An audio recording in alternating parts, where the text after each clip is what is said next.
Hello, and welcome to the 100 Stories podcast. We made a commitment as an organisation to respond constructively to the Black Lives Matter movement. This means aiming to become more diverse, more inclusive, and support more Black-owned businesses. After a brief hiatus, we have returned to continue sharing the stories of Black entrepreneurs and hearing about their experiences of prejudice and journeys to success.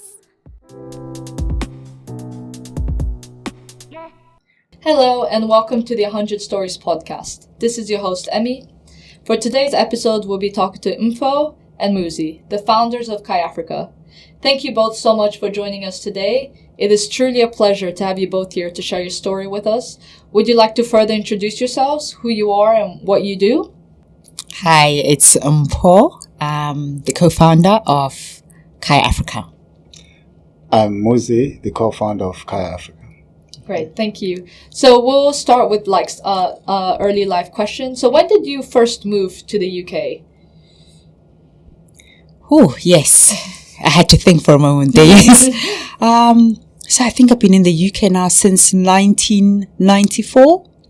So I came here when I was, I think about 17, with my mother and my young sister. As most people who know the generation from Africa, my mom came as a nurse. And in Zimbabwe at that time, I think we were still part of the Commonwealth, and like most, like the UK would recruit nurses from the Commonwealth. So that's how I came to the UK. Mm-hmm. And so when you first did move to the UK, how was the experience? Like, how was it? It was a bit of a culture shock, really.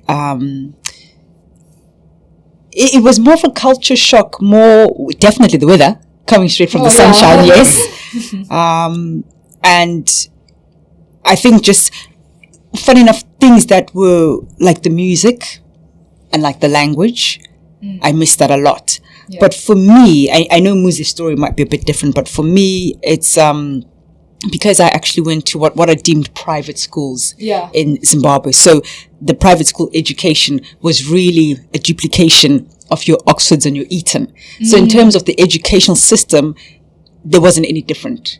Okay. Because the school that I went to was a private school in Zimbabwe. So the nuances and everything was very English. So that bit wasn't a culture shock. Yeah. It was just like from one home to another. But what was missing in the culture shock was definitely the weather and just missing the African music, the African food, that cultural element.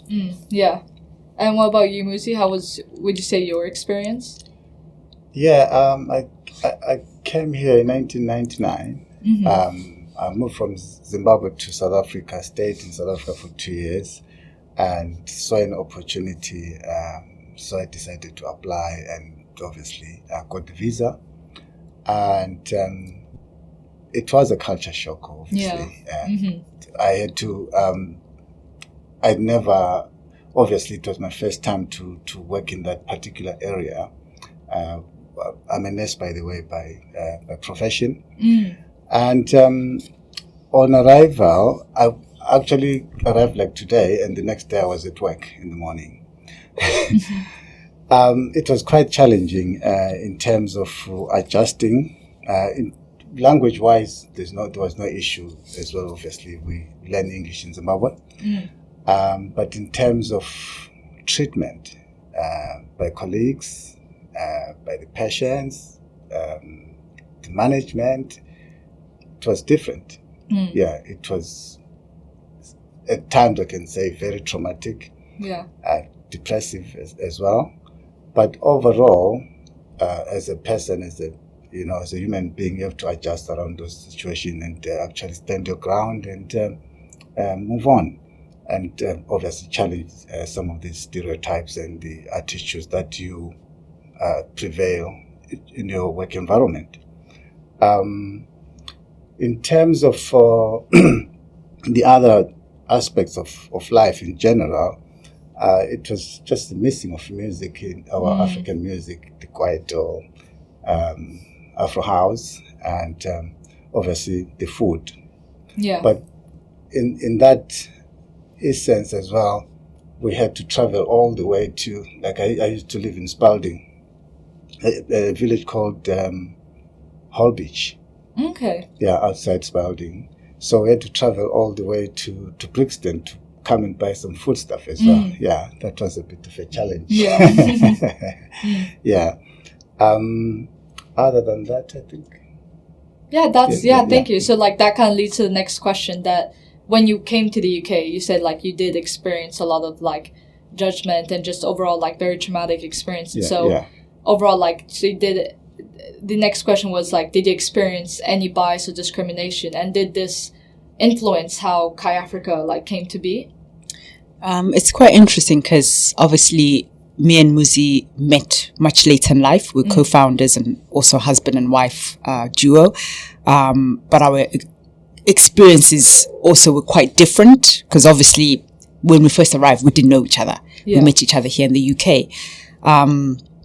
No, for me, like, as I said, it was quite interesting because maybe when I came in and I was a student, and as I said, and because I went to private school, so there wasn't much of a culture clash per se that way. And I think because for Muzi, he went straight into the work environment. I didn't. I went to a college school environment. And once again, because it was like from one English school to another, even though the English school was in Africa, this one was in the UK, it was very similar. But definitely what always, like you were saying, we lived in Brighton.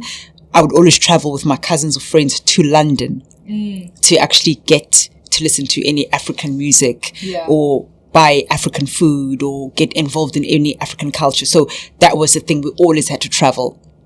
And so, but in terms of like direct or problematic issues per se, I would say there wasn't anything specific that I can really call out.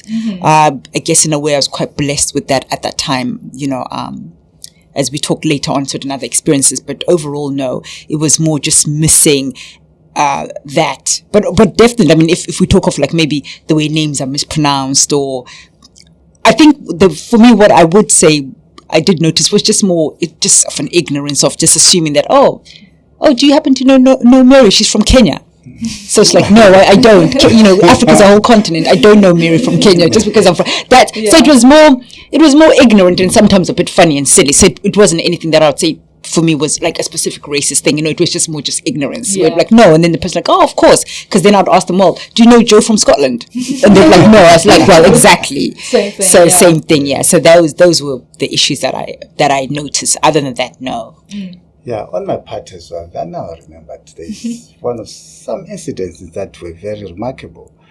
I went and worked some place in Camberley, and so it was a nursing home, really. So I had about 4 care assistants that were working on that night, so I was in charge. And obviously, I'm not going to go into detail, so I actually called them upon something that they hadn't done properly. So obviously they weren't happy about it. At around 4 o'clock in the morning, an exit door alarm rang. And then obviously I checked out who is gone out. So they told me who has gone out. And I'd spoken very, very strongly to that person.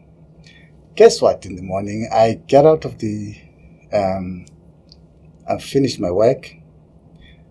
I've reported to the manager the challenges that I've experienced overnight, right? And then I go home. I was doing agency. So, and then as I got into my car, realized that all my tires have been punctured, deflated. What should I think? Obviously, that person who left the building at 4 o'clock. This place, there's no housing around that nursing home at all. Yeah. So it's very secluded. So that's one challenge. And then when I got home, I got a message from the agency to say, those guys say they don't want you back at the nursing home. But I've told the manager the challenges that I've had. Those challenges, if it were, those nurses could have been actually got rid of on that occasion, because they were lying in terms of documentation and stuff like that. But obviously I can't go into that. That's too confidential. And so I never went back to that place. You can see the challenges that we have in as minority in this country. And you were the senior as well, above them. Instead of them listening to me as a professional, but they never did. Yeah. You see. Yeah. And the other occasion was I went into this shop in the village where I used to live in Hall Beach. I walked in, and this lady says, can I help? I said, no, I'm fine. And I was looking at some ladies' clothes. And then I just walked. It was a nice shop, really. And then when I got there, this lady says, oh, by the way, don't worry about looking that side. That's too expensive. You can look in this. And I'm like, so what made you think that I don't have money to buy whatever I want to buy here? What made you think that I'm poor? Do you understand? So I looked at her. You know, I was just like lost. You know, I couldn't say anything. So what I did was, you know what? I'm just gonna leave because I was so furious. Yeah. Very, very, very, absolutely degrading. Yeah. Yeah, I think a lot of it is exactly what Mpho said. It's just like ignorance, and it's just but then a lot of the ignorance does translate to a lot of the experiences, such as that you had to like experience, because it all comes down to ignorance. But it's just like these things shouldn't happen, and even till this day, it still shouldn't be happening. Definitely. But it does happen all the time, and and as well the judgment that you get as a black person or as a minority, you are judged over small things. We can make the same mistake. A white person and me can make the same mistake, but mine is going to be blown out of proportion more than the other person. Definitely, It is. It happens all the time. And I just feel sorry for the people that are doing this, but you wonder why. Yeah. My mom definitely went through, to some extent, like similar experiences, because she's like Japanese, Brazilian. And so I was born in Germany, but then I moved when I was 3. And when I was a baby and like my mom would be carrying me around, people would automatically make the assumption that she's my babysitter. Yeah. So in Germany, she would, and like that's because my mom is Asian. And where else? I mean, maybe also it's like my father is male, but also my dad is white. So like no one would ever think that he was my babysitter. And this went through even when I moved to Switzerland and Geneva, which is a very, very international place, like a very international city. When in primary school, I remember when my mom would pick me up, people would say like, oh, your babysitter is here. So it also just making, once again, coming from ignorance. And this happened to me even, I mean, I am 21, so I don't think people think I have a babysitter. But this happened in Germany.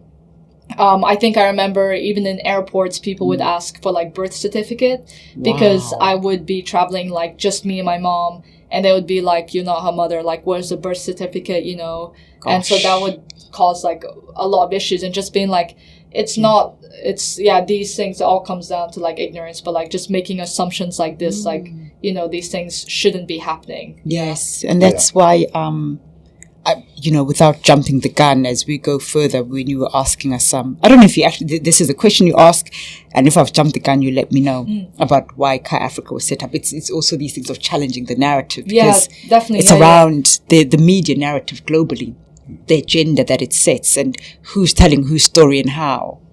So that's why it's important that people are able to tell their own stories, because obviously things get misrepresented or told. I mean, just like what you were saying for your mom, where did that come from? That I can just imagine for your mom, that must have been so humiliating and so degrading to have to explain that over and over. Why is the assumption that just automatically because she's Asian or looks Asian, so what, Asian equals babysitter? You know, all those things, because you have to break it down. What is that about? Like you get into somebody, you work in a clinic, and you get in there, a patient asks you, they call for help, and then you walk in, you putting on a nurse's uniform and says, are you a cleaner? And you have to ask this yourself, were you looking for a cleaner? I know, and you're wearing the nurse's uniform. Wearing your nurse's uniforms, and you're like, oh, my goodness, Lord. And, you just watch and in amazement. And the other challenge that I had was, went into this private hospital. One of the patients didn't want to be nursed by a black person. And they told me that you can't. And I said, no, you can't. The patient cannot choose. Yeah. They cannot choose who is going to look after them, regardless of color or gender. So I said, no, I'm not having it. So I challenged that, but they stood by their word. So in the end, I had to walk. Yeah. I had to leave. I didn't complete my shift on that day. Yeah.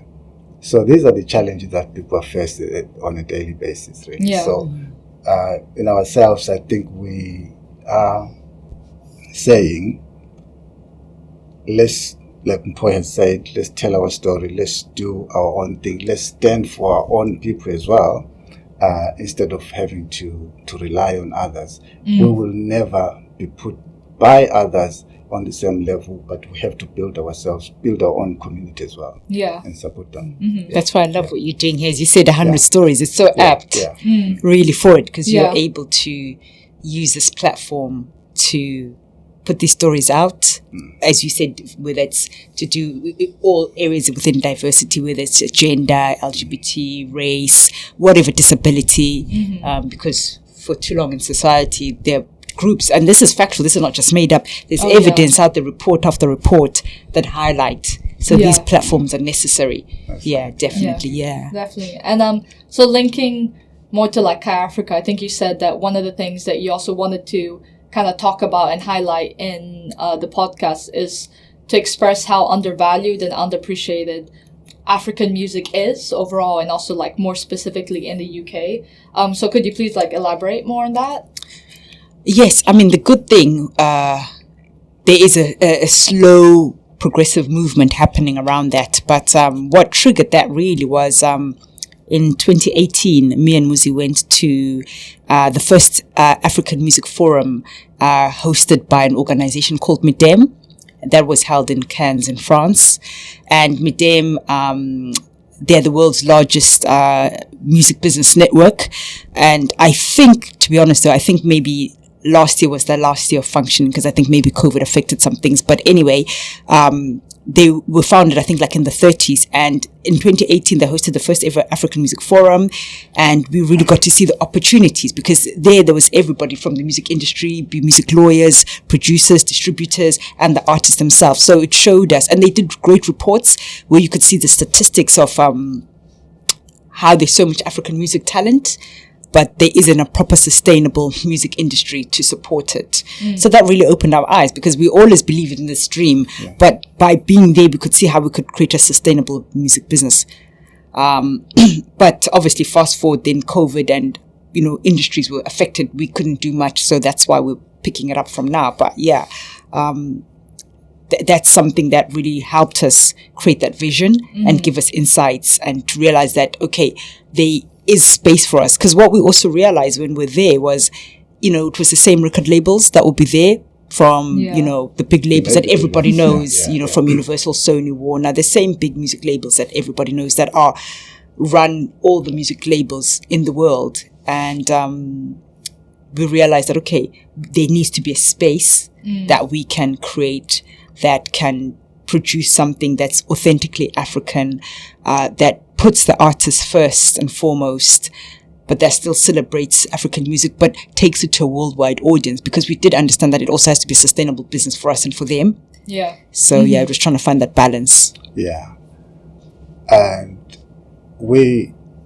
our intention as well is not to groom the artist to be what they are not. They have to be who they are when they perform, when they do their music, unlike what the major labels do, where they have to actually condition the artist to their own narrative. These are African artists, so we want them to behave like Africans and not change the way they dress, the way they talk. No, that's we find that unacceptable. So that's our vision. Yeah, and I'd like to also add on to that, really, which is when Muzi mentions about that, for me, it's very much that what makes these artists stand out. Like any artist, really, if you talk of other indigenous artists, if you look up any other indigenous artists, is that beautiful fusion of their culture and maybe what you call Western sounds. So if we just use, for example, Afro house music, because that's something we know very well, it's a niche within a house music scene, but that niche of Afro house is now actually starting to dominate as the leader in house music, because they're able to maintain the look, the sound, the Africanness, and then fuse it with house music. But within that house music, you get everything from deep, soulful, funky, jazzy house. So it's beautiful fusions people can relate to and sounds they already know, and then they just fuse it with the African drums or African whistles or African localized genres. And then if you look on the YouTube, then the way they dress and the way they look. So it's a beautiful sense. So that's why it's important, because it's so true. So many, the music industry for too long, we can put it even in the wider industry. Anyone can Google this. It's out there. This is not news, really, that people end up being conditioned and it becomes sort of a cookie cutter industry.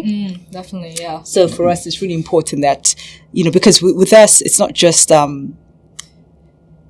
music. There's, like with anything indigenous, there's a culture, there's ancestry, there's history, there's lineage for people. It's really important that's maintained, because once you take that, then who is that person? Who are they? Exactly. So it's really important. Yeah. And that's why for us also, when Muzi said we don't want to groom them, in the sense that we also want to let them to be free artistically. Yeah. So we can guide, we can mentor, but we want them to be able to express themselves. We will be honest with them. And I think a very important thing is also, there may be some artists who may not want to work with us, and that's okay. One of the things for us is to be very authentic and true from the beginning, so that we also attract the right type of artists to work with us. It may, it would be lovely for as many of them to work with us, but some of them may not want to, and that's okay. But we want to be aligned with the right people who are aligned with our values. Yeah. And so overall, I think it would be good, especially because Khayafrika is still in like the pre-launch phase. Could you give us just kind of like a short summary of what Khayafrika is, like the mission, kind of the business, the brand, the services? Because I know that when I was doing market research for you both already, like the idea of Khayafrika is so amazing, and it's more than just a platform. Like it's really to connect with artists and to give them a platform to really express their music. But like, if you could give kind of like a short summary of what Khayafrika is and what it stands for.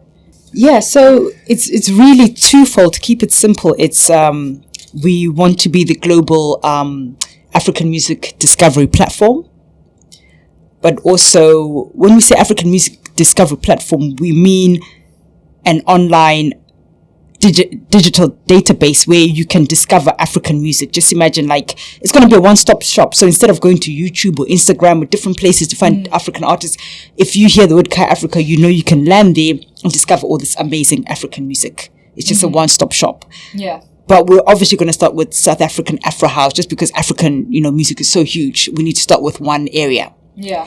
So that's the online space. And then in the same framework, we're going to have live events. So at the moment, we are looking to set up monthly Afro House gigs between Brighton and London. The idea is June, July onwards, basically every month we're going to have live events. And obviously the dream is maybe a year after or so forth is to have like a bigger festival or mini festival around that. Yeah. And then on the data research side, because I said it's live events and data research, data research is very, very important. In many ways, I think that's even more important, but it's easier to set up the live events. The data research now is where we are going to record all the information around African music. So this is data, insight, metrics, and that is important because it's preserving and documenting African music and the things that work around African music, which would be automatically the culture, heritage, and language. So we'll be able to document that. And that is going to be a database, and it will be stored. People ask us, where is it going to be stored? It's going to be stored online. So we're working with a data tech company that will help us store it online, and they'll create systems for that. Yeah. And ideally, it would be nice eventually to have a physical library space, like maybe work with one of the universities in the UK, could be Sussex University, it could be London School of Economics, and a university in Africa. It could be a university in Ghana, it could be a university in Nigeria or South Africa, where they also keep that. So where students, academics can go for research, but also where people can, visiting these libraries can actually see whether on display something about the music. So that is a work in progress. Amazing. Thank you. So you're both also evidently partners and business partners, both co-founders of Khayafrika. And so I was wondering, how did that happen? So how did both your stories differently coming from Zimbabwe into UK and how it intertwined with each other? Do you remember where? Oh, you put him on the spot now. Do you remember where we met? Yes, we met in Brixton. Yes, we did. It was an Afro House event, and I was meeting my friend on that day. And then he came with Mpho, and we connected right from there. And the funny rest thing, is history. Don't forget what's so funny is that friend was also a mutual friend. But we didn't know each other. But that friend connected us. That friend knew both of us, but we didn't obviously know each other, but we knew that friend, So, and that's where the love, because obviously we both love Afro House, and he happened to be at that gig, and I was at that gig, and that's how we met. Started chatting, and as I said, the rest is history. But that was quite amazing because, that love and passion. And then obviously we also happened to come originally from the same country, same city. So it was like, oh, wow. Okay. So that synergy was quite amazing from word one. That's right. And it really works well for us because then the other thing is, which may end up being a podcast for another time, is Muzi setting up Muzi's Kitchen, Southern African street food. So we both love food as well. And he's definitely the better cook than me. So it's that synergy as well of finding the two things working together. It's really been a blessing. Yeah. And the fact that as well, back in Africa, where there's music, there's always food. Unless it's quite different from here in UK, where half the time it's all drinks all the time. But in Africa, where there's food, there's drink. It's something that we have been missing as well here. So that's why I set up the Muzi's Kitchen. Yeah, definitely. And I think that is going to be such a compliment, and that'd be great for that podcast when that happens as well. I think you'd love the food. Oh my gosh, yes. So that would complement well Khayafrika music and Muzi's Kitchen, Southern African street food. So that would be really, really great. But yes, and also what's been great, I think how can I put it? What has helped also just both the personal and the business, we really work well together. And we are, to be honest, do we ever have arguments? No, we don't. No. We have disagreements. Yeah, we just have to. It's true. Yeah, we'll have a disagreement. Yeah, but not. Yeah. No, it's actually when I think not that because you're actually asking the question, but because everything just flows. I never really thought of it. Actually, no, everything just really works really well, and it's a very trusting way as well because as Muzi, as you heard saying, he still works full time as a nurse, by the way, because we're a startup, and as startups do, like most people who start up, understand that journey as well of trying to, build up everything and, trying to find funding, support, investment. So as we're doing all of that, he has to work full time to support all those bills going while I continue doing all the research and the building up. So there's that synergy. And it has to be built on trust and having the same vision to trust each other as business partners. And then I'll brief him and he briefs me and, so it really, really works well. Yeah.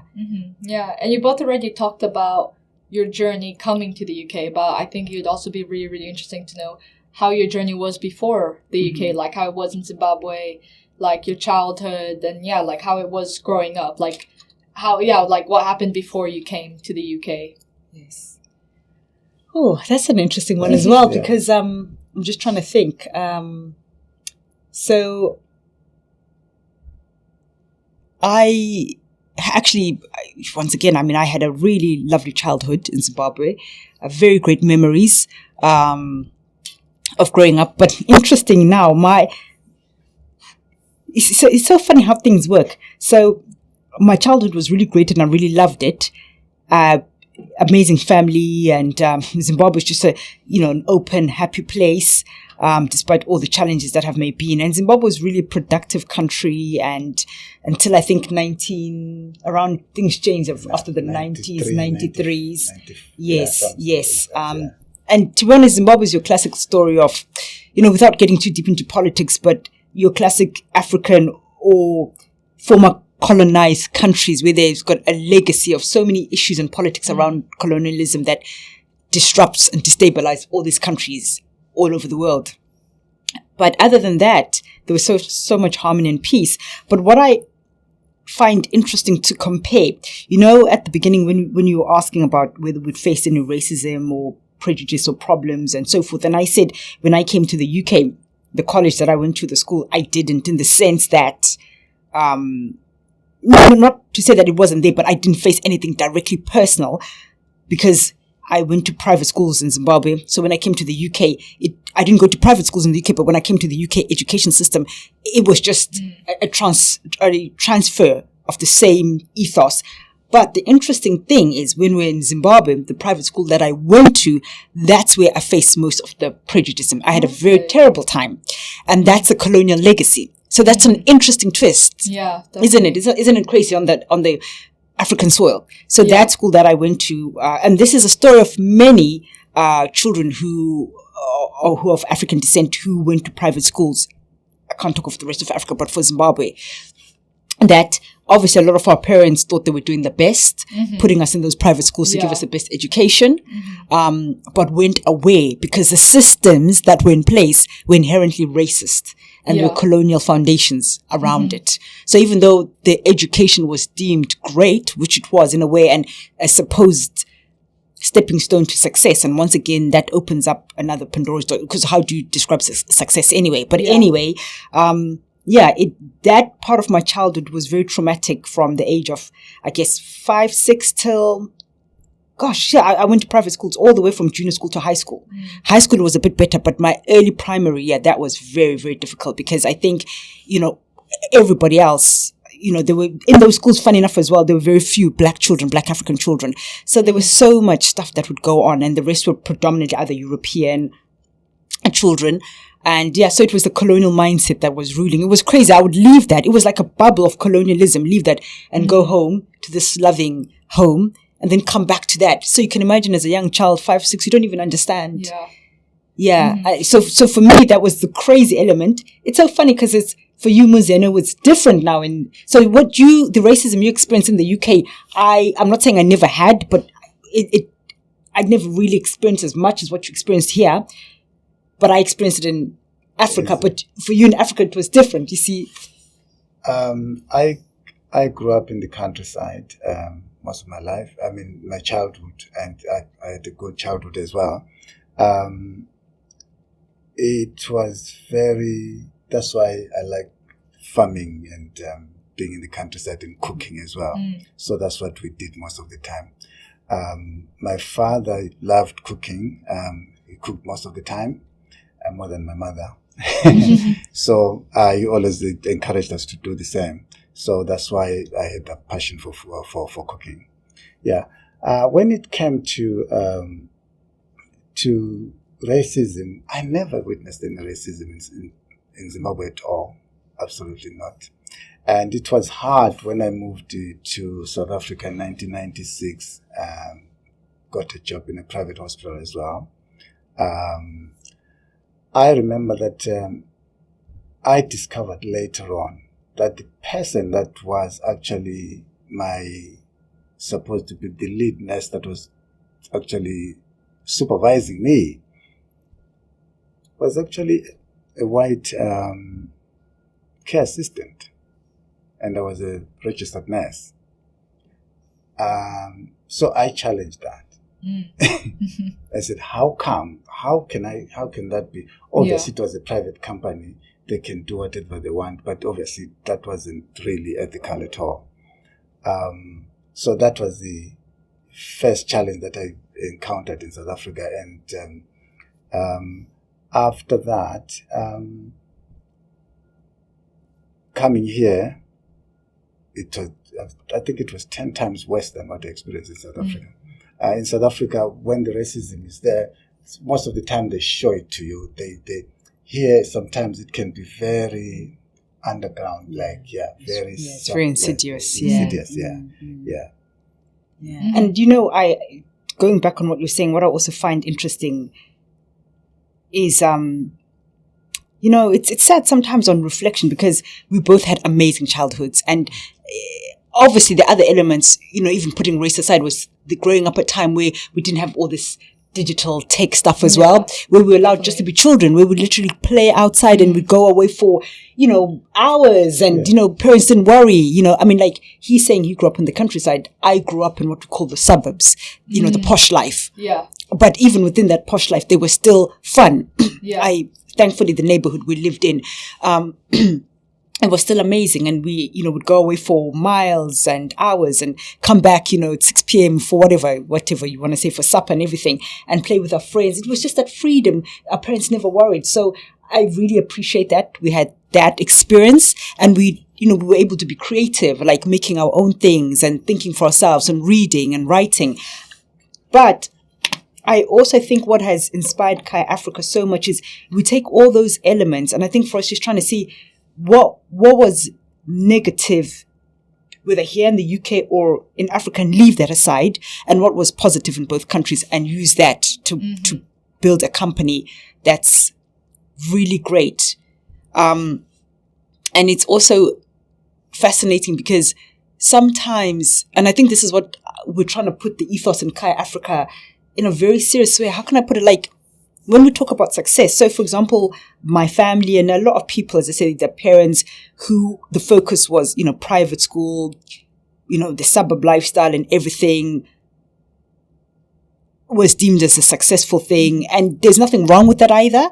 But when I look at it in our own story, in our own African context, it was so much Western European norms that were transferred, and anything that was considered African or black was seen as inferior. It's inferior. It's actually quite shocking and quite Irrelevant. embarrassing, and really quite disheartening when you think of it now. Because I look at it, for example, the schools that I went to growing up, had I met Muzi in Zimbabwe, for example, the schools that he went to and his, in inverted commas, lifestyle, we would have not been able to mix, or not encouraged to mix, if you see what I mean. Yeah. Not that because it's like an arranged marriage or anything, no, but the society, that model, so really the class model was transferred to Africa as well. Yeah. Which is so which wrong. is happening here. Yeah, which is happening. So that model was transferred to Africa as well. So I look at it and it's so sad, really, because when Muzi tells me about how he grew up in the countryside and the things that he loved,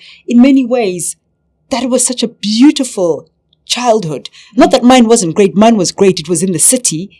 And I'm grateful to my parents that we were able to, they would take us out to the countryside as well. But then I didn't fully appreciate, because I was what you call a private educated girl, and, the lifestyle. So it seemed a bit demeaning. But thankfully my parents were insistent. Even though they put us in private schools, they still maintained that. Yeah. Whereas Muzi, that's all it was. Everything I lived was African, and pure. It wasn't undiluted. There was no European aspect of it. We had a big land that we cultivated. We used to wake up at age 10. We used to wake up at 4 o'clock in the morning to go and cultivate. And then after that, we come back and go and herding cattle and goats and looking after chickens and everything. So for me, that was perfect. I can never say my childhood was was bad. No. Yeah. It was so healthy, because it's so funny how society is now coming around that there's all this talk of sustainability and being green and, healthy living and organic. And when we look back, that's what we grew up with. That's all we knew. It was all organic. All organic. And everything was natural. For me, it wasn't expensive. I don't understand why now has organic food been made to be so expensive, as if there's anything extra that they put towards cultivating that. Yeah. I don't really understand. I think these things should be natural. What they should try and get people to do is just to stop using chemicals, fertilizers, and just use natural manure and compost as well. Yeah. No, it's amazing that whole experience.